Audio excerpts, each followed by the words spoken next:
bust it wide open, the buns. Oh, and the fragrance.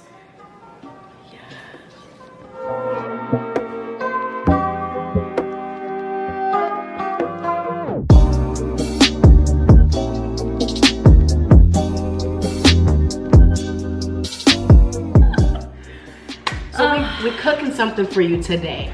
Well, no, we put on a beat and we beat our faces. Just a slight beat, just a little casual gold beat. And we decided we might as well dress up and cook for y'all at least once a week. Until we get that show where we have directors and producers doing it for us. Produced by Beyonce. Yes, we will be here dressed up in our Sunday finest, because I'm going to do bao buns, and then we're going to do the Xiu Mai separately, so it's just going to be pork meatballs in a really rich tomato sauce. I have done the bun dough. This tripled in size. This literally, when she put it in, was like about here. It's just so hot in our apartment. It is. It's the perfect place to rise dough. It is. So this has tripled in size. Usually it's only supposed to do, but we work with what we got, right? So we're just gonna go ahead and roll this out, separate it into 16 pieces. Yeah, we're gonna bake those puppies up today. Oh, I cannot wait for these pork meatballs. I know. I'm gonna be her kitchen assistant. Let's do it.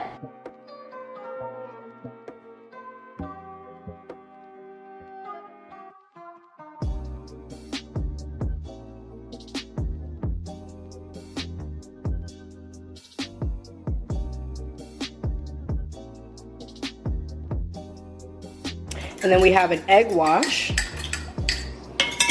for the buns.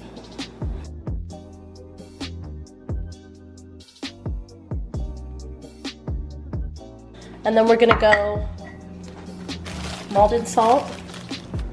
And then we have some sesame seeds that she's putting on top of these beautiful, beautiful buns. 500 degrees. I thought you were gonna finish it. I'm ready. 500 degrees in the Caribbean seas with the hot mommies screaming, "Hi, papi!" Yes! All right, so we're gonna go in the oven. The oven right now is at 400. We're gonna drop it down to 350, and we're gonna go 25 to 30 minutes. Asians really do pay attention to the ingredients that they have. They're very purposeful about what time they have certain ingredients, what time they're eating, and you know, even like Asians starting their morning off with a spicy breakfast. Yeah. Like even that like shifts how you think of your day totally. If you've ever started your day off with something spicy, like it just wakes you up, it gets you ready, it gets you going, and that's a staple in Asian cuisine. So we have a lot to learn from Asians, I feel like, and it is upsetting when you see their food not being regarded in the same manner. Yeah. Yeah, and you know, watching David Chang's show, one of the things I really like is bringing to like just the labor that goes into making these Asian dishes and these Asian cuisines. Like this is not like work, baby. This is intentful, and it takes skills. Shit. Right, so it is a super starchy vegetable. It has the same consistency as an apple. It does have a little bit of sweetness to it, but you are going to want to cook it before you eat it. So we're just getting all of the vegetables ready to go in the pork meatballs. So we have some jicama, we have shallot, we have garlic.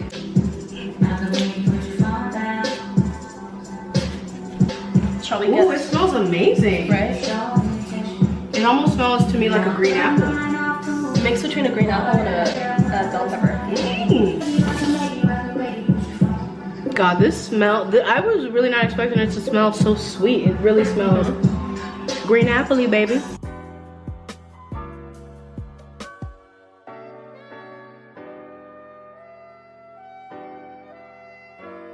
What are your favorite Asian dishes?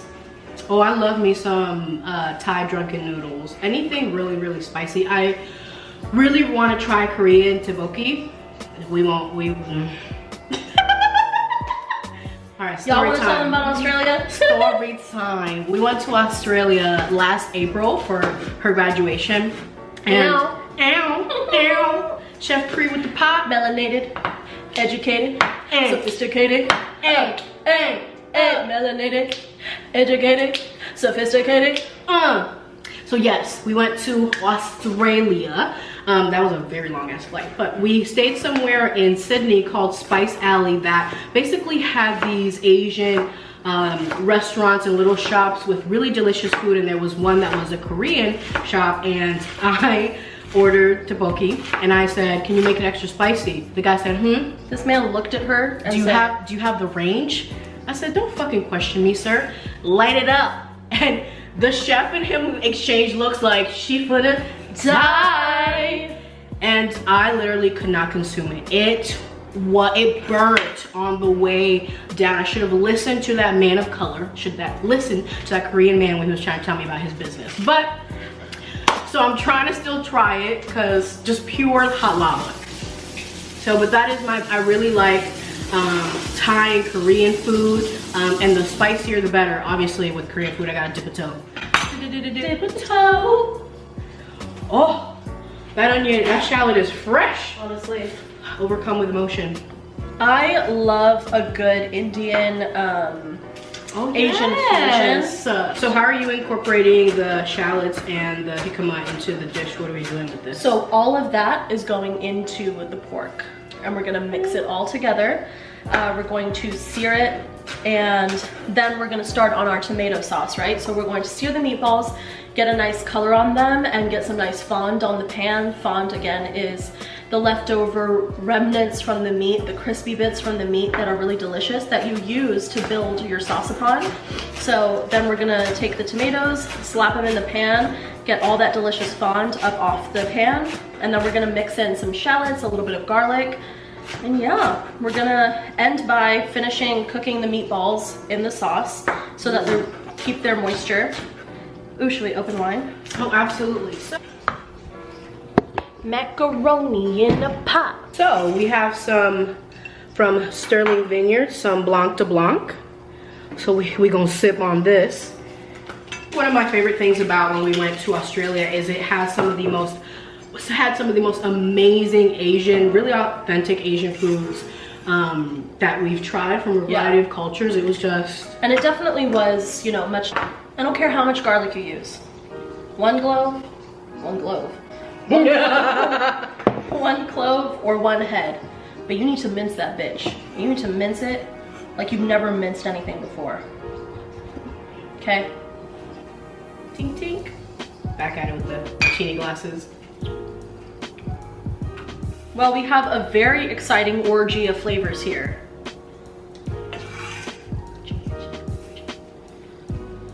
We're trying to paint a picture. Macaroni in a pot.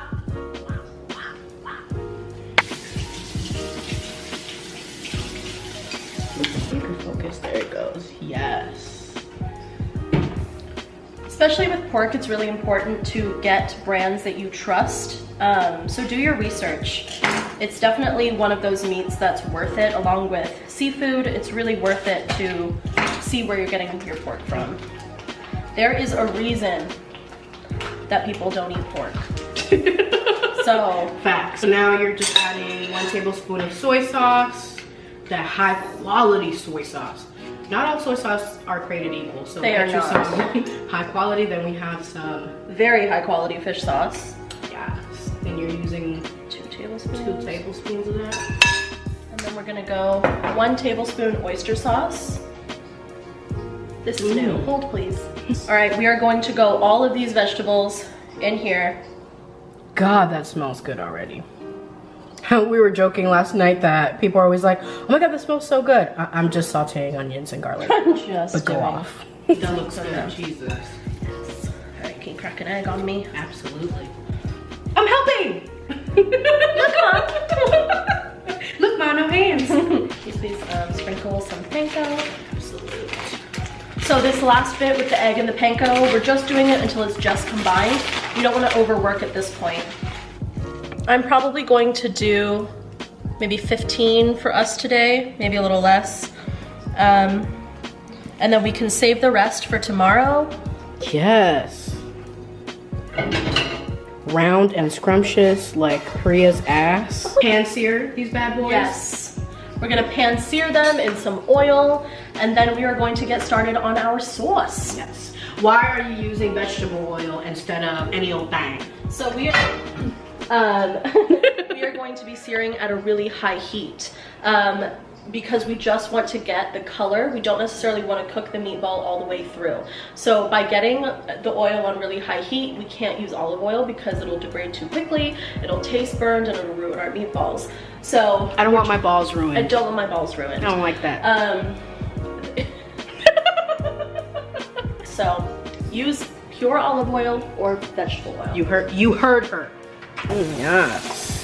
So let's get a little zoom action going in. Yes.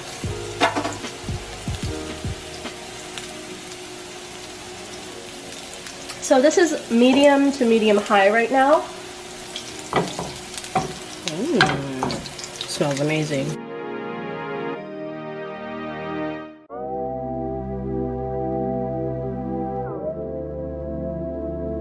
And then we also have some roasted tomatoes that pre-had in the oven at 455 for how long?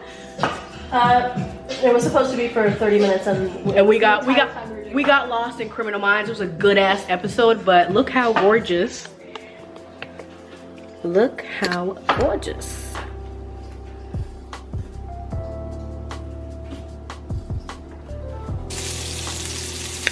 Ooh, they're looking gorgeous. And you're not gonna cook them all the way through. We are not cooking them all the way through. We're just getting a nice color on them, and then we're gonna plop them up to the side while we make our tomato sauce.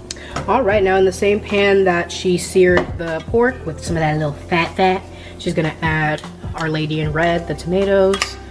Ooh, boy.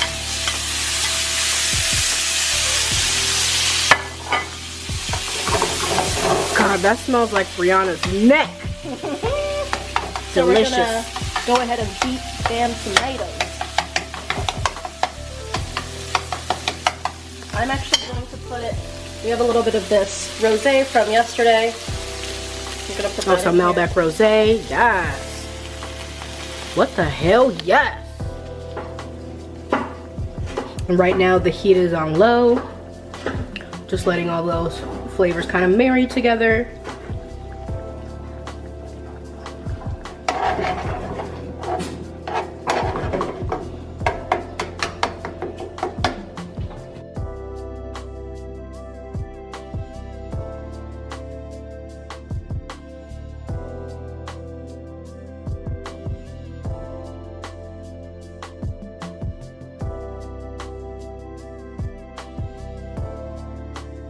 We have one of the buns. Jesus, that's hot. I touched it with my bare hand. It's okay. Hot. I don't know if Chef Priya has like these extra supernatural hands where she could just touch anything at 1,000 degrees. I'm not there. But we want to bust one of these open to see the gorgeousness. Oh, that is so fluffy. Yes. Oh, so usually this would be stuffed. So you would look inside and this would kind of, you know, be sort of empty because we had filled it with, you know, pork filling or whatever it is, but we have some lovely fluffy bread that can soak up all that tomato sauce. Oh, and just tasting it, like the sesame seed, it just has an amazing flavor.